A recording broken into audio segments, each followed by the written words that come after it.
গ্রামের বাড়িতে রান্না করা একটা সুবিধা, যদি গ্যাস শেষ হয়ে যায় তাহলে আবার সঙ্গে সঙ্গে খড়ির চুলায় রান্না করা যায়।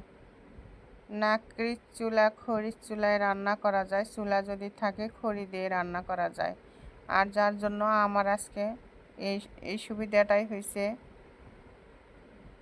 যে আমার গ্যাস শেষ হয়ে গেছে দেখে আমি এখন আবার ওই যে রান্না উঠাই দিছি, খড়ির চুলায় রান্না উঠাই দিছি।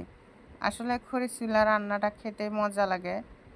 এখন লাগলে কি হবো, ডিজিটালের দিন, কালির কারণে খড়ির চুলায় রান্না করতে ভালো লাগে না, গ্যাসের চুলায় রান্না করতে ভালো লাগে।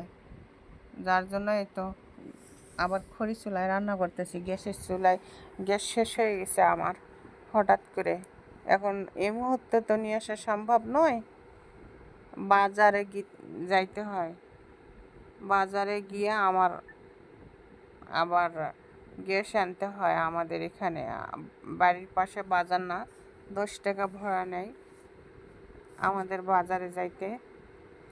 যার জন্য এখন আমি রান্না করতেছি। তো আমার রান্নার শেষের পথে,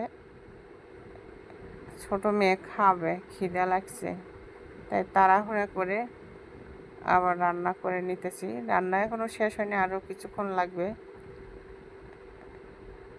আর হচ্ছে কে কে পছন্দ করেন গ্যাসের চুলা বাদ দিয়ে খড়ির চুলায় রান্না করে খেতে?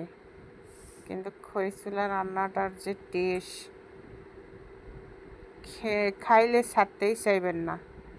এখন আমি রান্না করতেছি মুরগির মাংস। আমাদের বাসায় একটু বেশিই চলে রান্না বিরিয়ানি, সবাই বিরিয়ানি খেতে পছন্দ করে।